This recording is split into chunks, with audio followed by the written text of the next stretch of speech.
இந்த வீடியோல நாம இன்னைக்கு பார்க்க போற டாபிக் கிளாஸ் 8ல இருக்கக்கூடிய தி எலிஃபண்ட் அண்ட் தி டிராகோபன் அப்படின்ற போம் தான் பார்க்க போறோம். இந்த போம் எழுதின ஆத்தர் விக்ரன் சன் அவர்கள் நம்ம சப்ஸ்கிரைபர்ல ஒருத்தவங்க பர்டிகுலரா இந்த சாப்டர் வேணும் அப்படின்னு கேட்டிருந்தாங்க. ஸோ அவங்களுக்காக ஸ்பெஷலா இந்த வீடியோ. ஸோ எலிஃபண்ட்னா என்ன அப்படின்னு நம்ம எல்லாருக்குமே தெரியும், யானை அப்படின்னு அர்த்தம். டிராகோபன்னா என்ன அப்படின்னு பார்த்தா ஒரு வகையான பறவை தான் இது. அந்த கோழி இனத்தை சார்ந்த ஒரு பறவை. பார்க்கறதுக்கு ரொம்ப கலர்ஃபுல்லா இருக்கும். நம்ம கோழி பார்க்கறதுக்கு ரொம்ப கலர்ஃபுல்லா இருக்காது இல்லையா?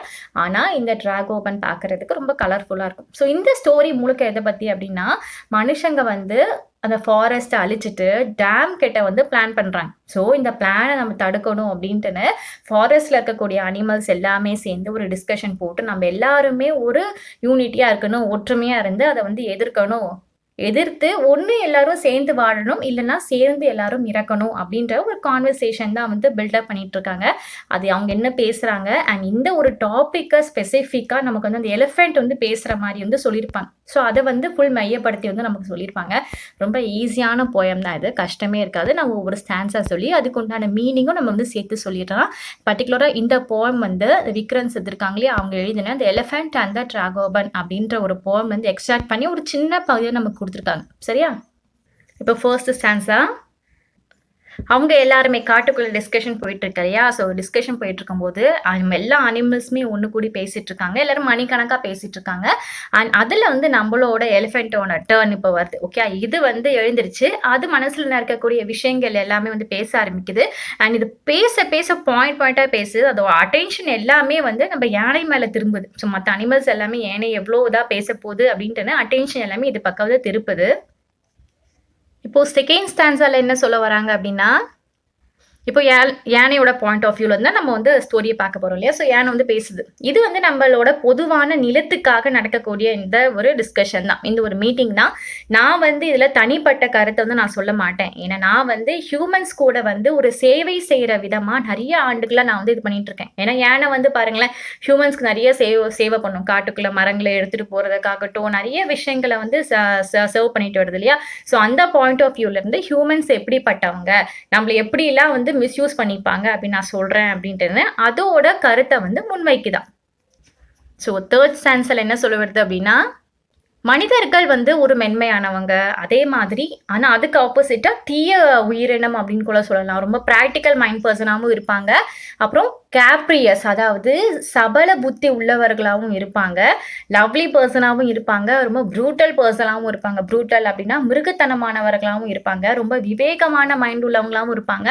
ஒரு பைத்தியம் முடிச்ச ஒரு மனநிலைமையில் இருக்கக்கூடியவங்களாகவும் இருப்பாங்க. நல்லவங்க தான், ஆனால் ரொம்ப குழப்பவாதிகள். அந்த குழப்பம் டோட்டலாக எங்கே போய் நிற்கும் அப்படின்னா, அவங்க ஒரு டோட்டலாகவே ஒரு செல்ஃபிஷ் பர்சன் அந்த இடத்துல வந்து நிற்கும் அப்படின்ட்டு தன்னோட கருத்தை எல்லாமே எடுத்து வைக்குது. இப்போ ஃபோர்த் ஸ்டான்ஸா, ஹியூமன்ஸ் வந்து நம்மளோட சதைகளை, அதாவது நம்மளை வந்து கிழிச்சு எடுத்து நம்மளோட வெளிப்புறத்தில் இருக்கக்கூடிய தோலை வந்து அவங்கள துணிகளாக நிறைய ஒரு துணிக்கு லெதருக்கு எல்லாத்துக்கும் வந்து பயன்படுத்துகிறாங்க. அண்ட் உள்ளே இருக்கக்கூடிய ஃப்ளெஷ்ஷை எல்லாமே அவங்க வந்து உணவுகளாக சமைச்சு வந்து சாப்பிட்றதுக்கு வந்து பண்ணிக்கிறாங்க.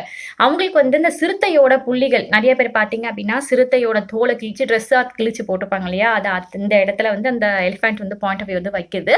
லியோபேட், அதாவது சிறுத்தையோட புள்ளிகளை வந்து தச்சு அவங்க போட்டுக்கிறதுக்கு ரொம்ப ஆசைப்படுறாங்க. அதே மாதிரி எலிஃபென்ட் தந்தத்தை சீப்புல செஞ்சு செய்யறதுக்கும் வந்து ஆசைப்படுறாங்க அப்படின்னு சொல்லுது. இது ஒரு எக்ஸ்ட்ரா தகவல் உங்களுக்கு வந்து சொல்றேன். அதாவது அந்த காலத்துல எல்லாம் வந்து யானை தந்தத்தினால சீப்பு செய்வாங்களாம். ஸோ அந்த சீப்பு வந்து பாக்குறதுக்கு எப்படி இருக்கும், இது புக்ல எல்லாம் நான் எக்ஸ்ட்ரா உங்களுக்கு புரிஞ்சுக்கிறதுக்காக சொல்றியா. ஸோ அந்த சீப்பு பாக்குறதுக்கு எப்படி இருக்குன்னா ரொம்ப லைட் வெயிட்டடா இருக்குமா, ஈஸி டு யூஸா. ஓகே, ஈஸி டு யூஸா இருக்குமா. அண்ட் அதுல வந்து எடுத்தோம் சீக்கு வாரணும் அப்படின்னா நமக்கு பெயின்ஃபுல் இல்லாமல் எந்த ஒரு ஸ்ட்ரெஸ் பாயிண்ட்டும் இல்லாமல் ரொம்ப சூப்பராக வந்து வரலாமா. அந்த பிரேக்கரேஜ் அது அந்த ஸ்பிளிட்டன்ஸ் எதுவுமே ஆகாமல் அந்த சீப்பு வந்து ரொம்ப அழகாக இருக்குமா பார்க்குறதுக்கு, நமக்கு வாடுறதுக்கே. ஸோ அதனால் ரொம்ப பெரிய குவீன்ஸ் எல்லாமே வந்து எலிஃபென்ட் தந்தத்தில் தான் வந்து சீப்பு வந்து வச்சுருப்பாங்களாம். ஸோ அதை தான் வந்து சொல்லுது. சரியா? இந்த மாதிரி லியோபேர்ட் தோலை உரிச்சு ட்ரெஸ் தைச்சு போட்டுக்கிறாங்க. எலிஃபென்ட்டோட தந்தத்தை கட் பண்ணி சீப்பு தைச்சு போட்டுக்கிறாங்க. இதெல்லாம் அவங்களோட வெல்த்தினஸ் தானே காமிக்குது இல்லையா. அவங்க தேவைக்காக உயிரினங்களை வந்து கொலை பண்ணுறாங்க. ஸோ அதைத்தான் இது வந்து நம்ம யானை வந்து மற்ற விலங்குகள் கிட்ட சொல்லிட்டு இருக்கு. இப்போ வந்து ஸ்டான்ஸா 5 பார்த்துடலாம். டிராகோபன் இந்த பறவையும் வந்து சுட்டு கொன்னுடுறாங்க அப்படின்னு சொல்லுது. இப்போ உங்களுக்காக ஒரு எக்ஸ்ட்ரா தகவல். நாகாலாண்ட் அண்ட் அருணாச்சல பிரதேஷ் இந்த இடத்துல வாங்கக்கூடிய மக்கள் எல்லாமே தங்களோட உணவுக்காக இந்த டிராகோபன் அந்த பறவையை வந்து வேட்டையாடி சாப்பிட்ருக்காங்க. ஸோ அதுதான் வந்து ஸ்பெசிஃபிக்காக நம்ம யானை வந்து மற்ற விலங்குகள்கிட்ட எல்லாமே சொல்லுது. சரியா? அதே மாதிரி ஃபாக்ஸை எல்லாமே சுட்டு கொன்னுருவாங்க. அது வந்து அவங்களுக்கு ஒரு ஃபன்னாக நினச்சிக்கிறாங்க. அதே மாதிரி பிளாக் பியர்ஸ் இருக்கு இல்லையா, அது எல்லாமே டான்ஸ் ஆட வைக்கிறாங்க அப்படின்னு சொல்லுதான். இது ஏன் பர்ட்டிகுலரா இந்த இடத்துல பிளாக் பியரை சுட்டு கொன்னுட்டாங்கன்னு சொல்லாம ஏன் டான்ஸ் ஆட வைக்கிறது சொல்லுது? இது உங்களுக்காக ஒரு எக்ஸ்ட்ரா தகவல். என்ன அப்படின்னா, யூடிஇ அப்படின்ட்டு ஒரு பீப்புள் இருக்காங்க. இவங்க ஒரு ட்ரைப் இனத்தை சார்ந்தவங்க. சரியா? ஸோ இவங்க என்ன பண்ணுவாங்களாம், கரடிகளை வேட்டையாடி சுடுறதுக்கு பதிலா கரடிகளை வேட்டையாடிருவாங்க. வேட்டையாடி எடுத்துட்டு போய் ஒரு இடத்துல வச்சு அதுக்கு டான்ஸ் ப்ராக்டிஸ்லாம் குடுத்து, அத வந்து ஒரு விழா மாரி கண்டக்ட் பண்ணுவாங்களாம். என்னன்னா, இப்ப நம்ம ஊர்ல ஒரு மூட நம்பிக்கை இருக்கு இல்லையா? கழுதைக்கு கல்யாணம் பண்ணி வச்சா மழை வரும் அப்படின்ற ஒரு மூட நம்பிக்கை இருக்கு இல்லையா? அந்த நாட்ல அதே மாரி அந்த ட்ரைப் மக்கள் என்ன சொல்றாங்க அப்படின்னா, அந்த கரடிய வந்து டான்ஸ் ஆட வச்சோம் அப்படின்னா, இந்த ஸ்ப்ரிங் சீசன் ஸ்டார்ட் ஆயிரும் அப்படின்ட்டு ஒரு மூட நம்பிக்கை அவங்களுக்குள்ள இருந்திருக்கு. அதனால தான் கரடிகள வேட்டையாடி எடுத்துட்டு போயிட்டு, அத வந்து டான்ஸ் ஆட வைப்பாங்களாம் எல்லாரும் முன்னாடியும். அந்த ஸ்ப்ரிங் சீசன இது பண்ற வகையில. ஸோ இது வந்து ஒரு எக்ஸ்ட்ரா தகவல் உங்களுக்காக நான் வந்து சேகரிச்சு கொண்டு வந்திருக்கேன். சரியா? அதனால தான் அந்த எலிஃபென்ட் வந்து சொல்லுது. கரடிகளையும் வந்து டான்ஸ் ஆட வச்சிருக்காங்க அப்படின்ற மாரி வந்து சொல்லுது. சரியா? ஸோ அதுக்கப்புறமா என்னோட சொந்தக்காரங்க, என்னோட ரிலேட்டிவ்ஸ் எல்லாரையுமே அவங்களோட சேவைக்கு, அவங்களோட ஸ்லேவா வந்து அவங்க வந்து வச்சிருக்காங்க அப்படின்னு சொல்லுது. ஏன்னா எலிஃபென்ட் வந்து ஃபுல் அனிமல்ஸுக்கு அந்த எலிஃபென்ட் இனமே நம்மளோட ஹியூமன்ஸ்க்கு வந்து ஸ்லேவ் பண்ற மாதிரி தான். அடிமைத்தனத்துல இருக்கிற மாதிரி தான் வேலை வாங்கிட்டு இருக்காங்க இல்லையா? ஸோ இதை வந்து ஃபுல் முன்னிறுத்தி வந்து சொல்லுது. இப்போ 6th ஸ்டான்ஸா பார்த்துடலாம். மனிதர்களுக்கு வந்து வேலையும், அவங்களுக்கு தேவையான உணவும் நம்ம தரோம். ஆனா, அவங்க நம்ம கிட்ட வந்து நன்றி காமிக்க வந்து மறந்துடுறாங்க. ஐயோ! நமக்கு இவ்ளோ பண்றாங்களே அப்படின்ற நன்றி எந்த வகையிலுமே அவங்க வந்து காட்டுறதே கிடையாது. எங்களுக்கு பசிக்குதா? என்ன தேவை? அப்படின்றத அவங்க புரிஞ்சுக்கிறது கிடையாது. இப்ப நம்ப வந்து ரெஸ்ட் எடுக்கணும் அப்படின்னு நெனச்சா கூட, நம்மள அந்த இடத்துல ரெஸ்ட் எடுக்க விடாம ஒரு கருணையே நமக்கு வந்து வழங்க மாட்றாங்க அப்படின்னு சொல்லுது. இப்போ வந்து 7th ஸ்டான்ஸால என்ன சொல்ல வராங்க அப்படின்னு பார்க்கலாம். அந்த எலிஃபென்ட் என்ன சொல்லுது அப்படின்னா, சில சமயம் வந்து அவங்க நம்பள கடவுளா வச்சு வணங்குறாங்க. நம்பள பத்தி நெறைய பாடல்கள் எல்லாமே பாடுறாங்க. பாட்டுலாம் பாடுறாங்க இல்லையா?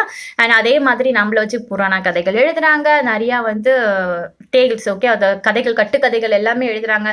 இந்த மாரி எவ்ளோ விஷயம் நம்மள பத்தி பண்றாங்க. ஆனா, உண்மையாவே நம்மள வந்து கவனிக்கிறாங்களா? நம்மள வச்சு எல்லாமே தேவைக்கு யூஸ் பண்ணிக்கிறாங்க. ஆனா, நிஜமாவே நம்மள கவனிக்கிறாங்களா? அப்படின்ற ஒரு கொஸ்டின் மார்க் தான் வந்து எழுது. ஓகே. நம்மளோட எலிஃபென்ட் இது எல்லாமே பார்த்து அப்படியே ஆக்ரோஷமா மத்த அனிமல்ஸ் கிட்ட வந்து பேசிட்டு இருக்கு. இப்போ 8th ஸ்டான்ஸால என்ன சொல்ல வருதுன்னு பார்ப்போம். இந்த யூனிவர்ஸ்ல இருக்கக்கூடிய நமக்கு தேவையான இந்த ஃப்ளோரா, ஃபூனாலாம் இருக்குல்ல, தாவர வகைகள், அனிமல்ஸ் எல்லாமே ஒவ்வொரு முடி, ஒவ்வொரு துளி, இலை, விதை, கத்தி, மணல் துகள்கள் வரைக்குமே எல்லாமே அவங்களோட ஒரு யூனிவர்ஸ். அவங்களுக்கு கீழ இருக்க ஒரு பொருளா வந்து நம்மள நெனைக்கிறாங்க. அவங்களுக்கு தாகம் எடுக்குது அப்படின்னா, நம்ம தாகத்த தணிக்கக்கூடியவங்களா இருக்கணும் அப்படின்னு நெனைக்கிறாங்க. அண்ட் நீங்க பார்த்தீங்க அப்படின்னா, அந்த லிவிங் ஆர்கனைசேஷன்லயே அந்த ஹியூமன் தான் வந்து ஃபர்ஸ்ட் வராங்க. நம்ம யாருமே வந்து ஃபர்ஸ்ட் வந்து வரமாட்டேங்கிறோம். இப்ப ஹியூமன்ஸ் வந்து ஒரு இடத்துல படுக்கணும் அப்படின்னு நினைக்கிறாங்க அப்படின்னா, நம்ம அந்த இடத்துல இருந்து காலி பண்ணியாகணும். அவங்களுக்கு பசிக்குது அப்படின்னு வரும்போது, நம்ம அந்த இடத்துல சாகணும். ஸோ எவ்வளோ ஒரு அழகான ஒரு டயலாக் சொல்லுதுல்ல. எனக்கு டயலாக் ரொம்ப பிடிச்சது எனக்கு. ஸோ ஒரு இடம் வேணும் அவங்களுக்கு ரெஸ்ட் எடுக்கணும். ஒரு இடத்த தேர்ந்தெடுக்கிறாங்கன்னா, காடுகளெல்லாம் அழிச்சிடுறாங்க. ஸோ காடுகள அழிச்சா அங்க இருக்கக்கூடிய அனிமல்ஸ் எல்லாமே அந்த இடத்த விட்டு மரங்கள் அங்க இருக்கக்கூடிய பறவைகள் எல்லாமே பறந்து வேற இடத்துக்கு தான் போயிரும் இல்லையா? ஸோ ஒருத்தவங்க அங்க படுக்கணும் அப்படின்னு நினைக்கிறாங்க அப்படின்னா, நம்ம எல்லாமே பறந்து வேற ஒரு இடத்துக்கு போயிடணும். அவங்களுக்கு பசிக்குது அப்படின்னு நம்ம நினைக்கும்போது, நம்ம வந்து இரையாகணும். ஸோ அதுதான் அவங்களோட பாயிண்ட் ஆஃப் வியூல நினைக்கிறாங்க. நம்மளோட பள்ளத்தாக்கு, நீரோடை இந்த ஸ்கீம் வந்துச்சுன்னா எல்லாமே மோசமாயிரும். அது அவங்க வந்து பெரிய பெரிய ஆக்ஸ், ஒரு எக்ஸ்ப்ளோசிவ் மிஷின் எல்லாமே யூஸ் பண்ணுவாங்க. அப்ப நம்ம எப்படி இதுல சஸ்டெயின் ஆகி இருக்கிறது அப்படின்ட்டு நம்மளோட எலிஃபென்ட் வந்து கேக்குது. இப்போ 9th ஸ்டான்ஸா பார்த்துடலாம். 9th ஸ்டான்ஸால என்ன சொல்ல வருது அப்படின்னா, ரோடோடென்ட்ரான் அப்படின்ற ஒரு மரக்கட்டை இருக்கு. ஒரு வுட் இருக்கு. ஓகே. அந்த வுட்ட வந்து எரிக்கும்போது கிரீன் கலர்ல எரியுமா அந்த இது.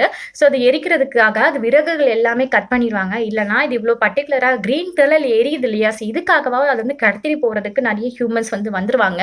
இங்க இருக்கக்கூடிய ஒவ்வொரு பேர்ட்ஸ், மேமல்ஸுமே தெரியும். இங்க ரோடு வந்துருச்சு அப்படின்னா, அந்த இடத்துல காடு போயிரும் அப்படின்னு தெரியும். அவங்க எப்படி அதுக்கப்புறம் வாழ்க்கைய வந்து மறுபடியும் இது பண்ணுவாங்க? வாழ முடியாது. வேற இடத்துக்கே போயிரணும். மரம் இருந்தா தானே பறவைகள் எல்லாம் வரும். இல்லையா? அதெல்லாம் வாழாது. ஸோ வேற இடத்துக்கு வந்து இனம் பெயர்ந்து போயிரணும்.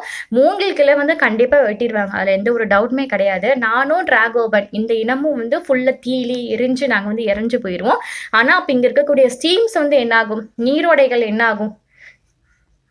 அவங்களுக்கு தேவையான அந்த ட்ரீம் ப்ராஜெக்டான டேம் இங்க வந்துருச்சுன்னா, நம்ம மனசுல நெனச்சிருக்கக்கூடிய ட்ரீம் எல்லாமே வெறும் ட்ரீமாவே போயிருமே. எதுவுமே நம்மளால வந்து நிறைவேத்த முடியாது. நம்ம காலகாலத்துக்கு இங்க இருக்கணும் அப்படின்ற ஒரு இது எல்லாமே மண்ணோட மண்ணா போயிரும் அப்படின்ட்டுன்னு இதோட ஆதங்கத்த எல்லாமே கொட்டிட்டு இருக்கு. இப்போ கடைசி ஸ்டான்ஸா பார்த்துடலாம். ஸ்டான்ஸா 10. ஸோ ஃபைனலா அங்க இருக்கக்கூடிய மான்கள பார்த்து சொல்லுது, "நீங்க எல்லாமே சிறுத்தை கிட்டேருந்து ஓடி போக தப்பிப்பீங்கல்ல, ஸோ மான்களே உங்கள பார்த்து நான் சொல்றேன்.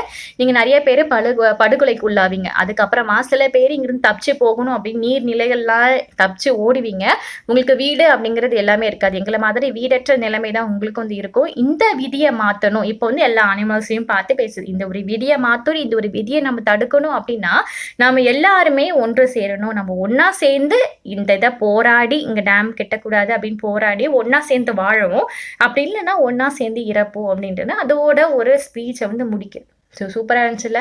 ஸோ நம்ம பார்க்கும்போது இது ஒரு இமேஜினல் ஸ்டோரி தான். எப்படி அனிமல்ஸ்னா ஒரு மீட்டிங் போட்டு டிஸ்கஷன் பண்ணும், எப்படி அதோட வாதங்கள முன்வைக்கும் அப்படின்னு பார்த்தோம். ஆனா, அது பேசுற நெறைய விஷயங்கள் உண்மை இருக்கு அப்படின்றது தெரியும் இல்லையா? ஸோ ரொம்ப ஈஸியான ஒரு கதை தான். நான் சொன்ன கதை உங்களுக்கு புரிஞ்சுது, போயம் எக்ஸ்ப்ளனேஷன் புரிஞ்சுது அப்படின்னா, ஒரு லைக்க போட்டு உங்க ஃப்ரெண்ட்ஸோட வாட்ஸ்அப் குரூப்ல எல்லாமே ஷேர் பண்ணி விடுங்க. கண்டிப்பா உங்களுக்கு யூஸ்ஃபுல்லா இருக்கும். Thank you.